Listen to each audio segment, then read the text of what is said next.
The retail banking review pointed out that mainly due to the technology developments, that the main the way consumers and SMEs engage with and access banking services has changed rapidly over recent years. And of course, we know that COVID has had huge implications on how that trend has progressed and accelerated.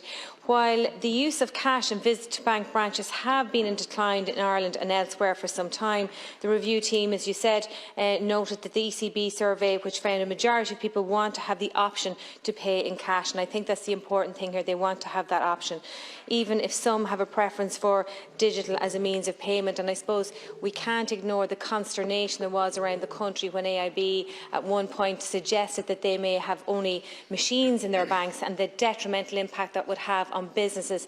And I actually feel that this again would be, a further decline in rural Ireland if banks were allowed to do that. And that's why I feel so strongly that we ensure that cash is always a legal tender for people in this country. Minister.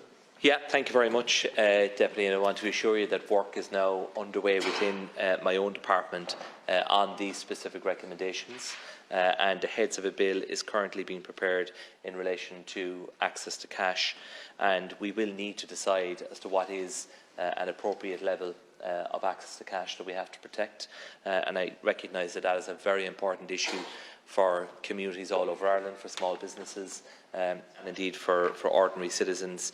And we also intend to ensure that ATM operators are authorised and supervised by the Central Bank, as well as providing the Central Bank with the responsibility and powers to protect the resilience of the cash system. I do think that the whole area of ATMs is in need of further regulation.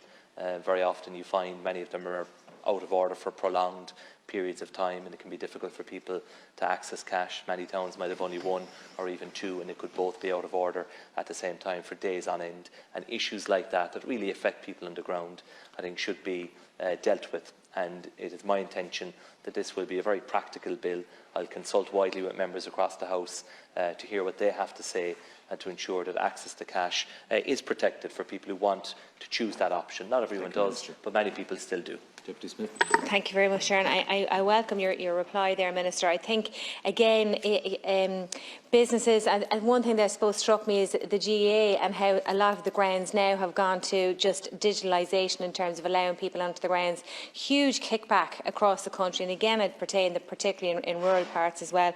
So I think it's really important that we do that. I acknowledge the high cost of providing cash services, as well as the move to a more digitalised banking model has incentivised banks to move away from the direct provision of cash services. But as somebody who comes from a rural part, businesses that need that access to cash, and you talked there a little bit about the regularisation around ATMs, I think that would be really welcome too.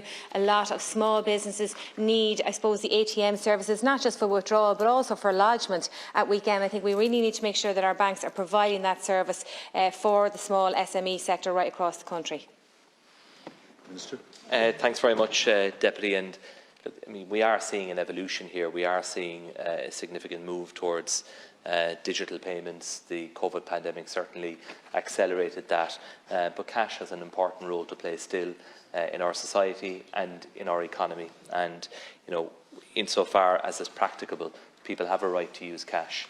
And I'm conscious, having said that not every public body in the provision of every specific public service is in a position to accept cash. So we have to examine all of this, and that is why I am committing to a new piece of legislation, the heads of which will be prepared this year. It would certainly benefit from pre-legislative scrutiny and from the input of members right across this House, who will give us feedback of the experience of their constituents and of businesses in their area in relation to the frustration sometimes they have at the inability to both access cash and to use cash in relation to goods and services. And that's an issue that I think we'll be talking a lot more about across this year.